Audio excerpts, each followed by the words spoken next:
ಅದು 1995.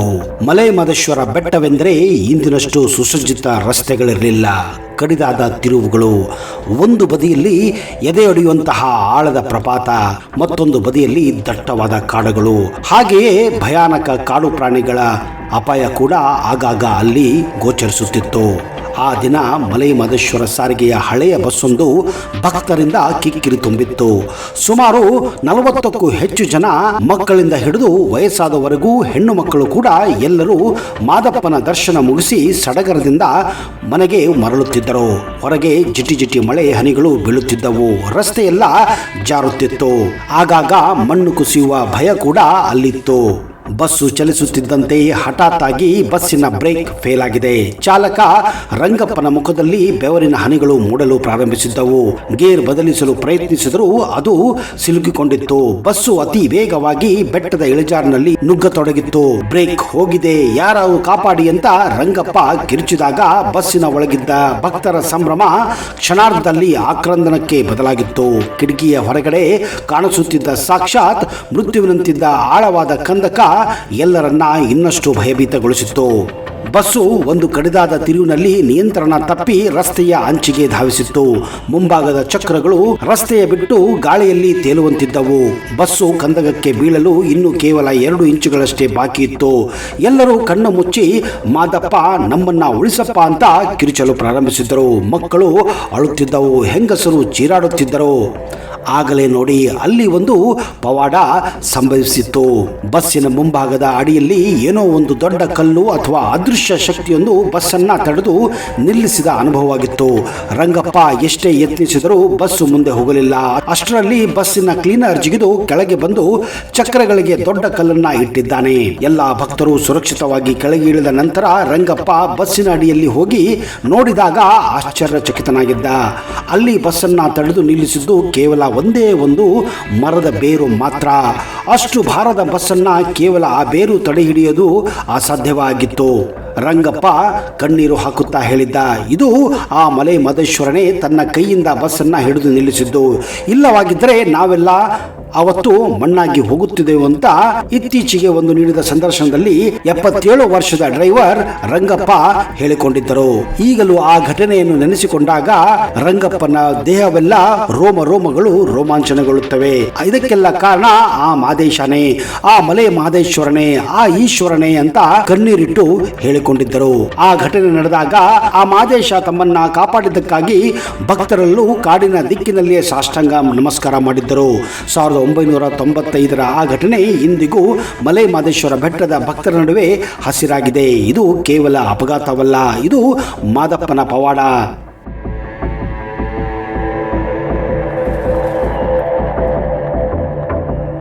ಕರ್ನಾಟಕ ಪುಣ್ಯಕ್ಷೇತ್ರಗಳ ತವರೂರು. ಪಶ್ಚಿಮ ಘಟ್ಟಗಳ ಉತ್ತುಂಗ ಶಿಖರದಲ್ಲಿ ಒಂದಾದಂತಹ ಮಲೆ ಮಹದೇಶ್ವರ ಬೆಟ್ಟ ನಿಸರ್ಗ ಮಡಿಲಲ್ಲಿ ನೆಲೆಗೊಂಡಿರುವ ಒಂದು ಪ್ರಮುಖ ಪುಣ್ಯಕ್ಷೇತ್ರವಾಗಿದೆ. ಕೊಳ್ಳೇಗಾಲಕ್ಕೆ 72 ಕಿಲೋಮೀಟರ್ ಹಾಗೂ ಮೈಸೂರಿನಿಂದ 108 ಕಿಲೋಮೀಟರ್ ದೂರದಲ್ಲಿರುವ ಈ ಬೆಟ್ಟ ಶ್ರೇಣಿಯೇ ಮಹದೇಶ್ವರ ಬೆಟ್ಟ. ಈ ಬೆಟ್ಟವನ್ನ ಮಹದೇಶನ ಬೆಟ್ಟ, ಮಹದೇಶ್ವರಗಿರಿ, MM ಹಿಲ್ ಎಂದು ಕೂಡ ಖ್ಯಾತವಾಗಿದೆ. ಈ ಬೆಟ್ಟ ಕೊಳ್ಳೇಗಾಲದ ಪೂರ್ವದಲ್ಲಿರುವ ಒಂದು ಪವಿತ್ರ ಯಾತ್ರಾ ಸ್ಥಳ ಕೂಡ ಒಂದು. ಪ್ರಸಿದ್ಧ ಮಲೆ ಮಹದೇಶ್ವರ ದೇವಸ್ಥಾನ ಸುತ್ತಮುತ್ತಲಿನ ಪ್ರದೇಶವು ಸಂಪೂರ್ಣವಾಗಿ ಬೆಟ್ಟ ಪ್ರದೇಶವಾಗಿದೆ ಮತ್ತು ಈ ದೇವಾಲಯವು 77 ಬೆಟ್ಟಗಳ ಮಧ್ಯದಲ್ಲಿದೆ. ಪ್ರತಿ ಹಿಂದೂ ಹಬ್ಬದ ಸಂದರ್ಭದಲ್ಲಿ ವಿಶೇಷ ಕಾರ್ಯಗಳನ್ನು ಇಲ್ಲಿ ಆಯೋಜಿಸಲಾಗುತ್ತದೆ. ಅದರಲ್ಲೂ ಶಿವರಾತ್ರಿ, ದೀಪಾವಳಿ, ಯುಗಾದಿ ಹಬ್ಬದ ಸಂದರ್ಭದಲ್ಲಿ ಅಂತೂ ಈ ಸ್ಥಳದಲ್ಲಿ ಭವ್ಯ ಸಂಭ್ರಮವನ್ನ ನೀವು ಕಾಣಬಹುದು. ಈ ವಿಶಾಲವಾದ ಬೆಟ್ಟದ ಮೇಲೆ ಮಹದೇಶ್ವರ ಸ್ವಾಮಿಯ ದೇವಾಲಯವಿದೆ.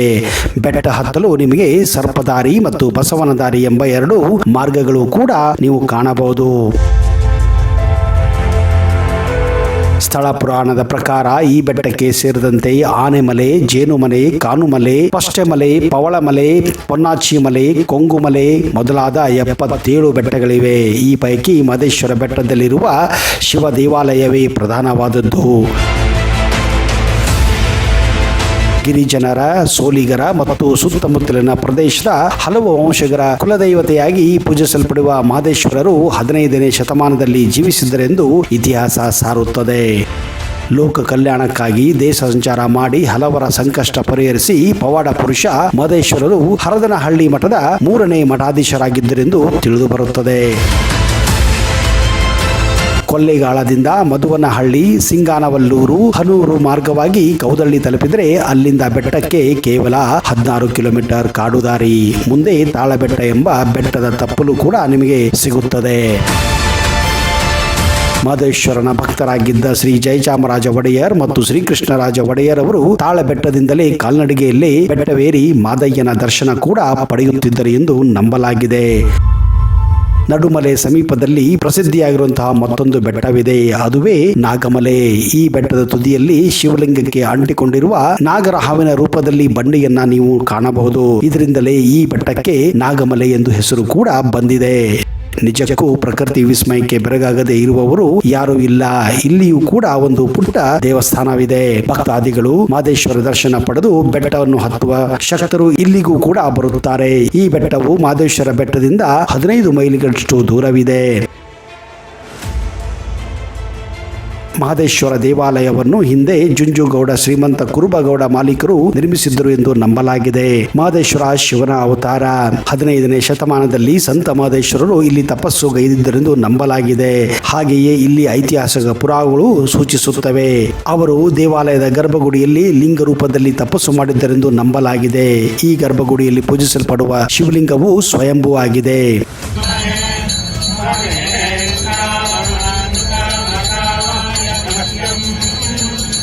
ಮಲೈ ಮಹದೇಶ್ವರ ಸ್ವಾಮಿ ಹುಲಿಯ ಮೇಲೆ ಚಲಿಸುತ್ತಿದ್ದರು ಮತ್ತು ಅಲ್ಲಿ ವಾಸಿಸುತ್ತ ಜನರು ಮತ್ತು ಸಂತರನ್ನು ಉಳಿಸಲು ಬೆಟ್ಟದ ಸುತ್ತ ಹಲವಾರು ಅದ್ಭುತ ಪವಾಡಗಳನ್ನು ಮಾಡಿದ್ದರು ಎಂದು ನಂಬಲಾಗಿದೆ.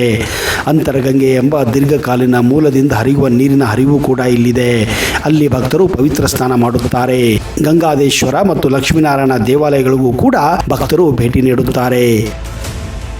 ಹಾಗೆಯೇ ಆದಿಮಡಪ್ಪ, ಇಂಡಿ ಬಸವೇಶ್ವರ, ಗೌಜಾಲಕಟ್ಟೆ ಬಸವೇಶ್ವರ, ಬೇಲೆಕಲ್ಲು ಬಸವೇಶ್ವರ, ಪಾಡಾಧಾರೆ, ಕರಯ್ಯ ಹಾಗೂ ಬೋಲಿ ಮತ್ತು ಕನವೆ ಬಸಪ್ಪ ಇಲ್ಲಿಗೆ ಭೇಟಿ ನೀಡುವ ಇತರ ದೇವಾಲಯಗಳು. ಹಾಗೆಯೇ ಇಲ್ಲಿಂದ ಹೊಗನಕಲ್ ಜಲಪಾತ ಕೂಡ ತುಂಬಾನೇ ಹತ್ತಿರವಾಗಿದೆ.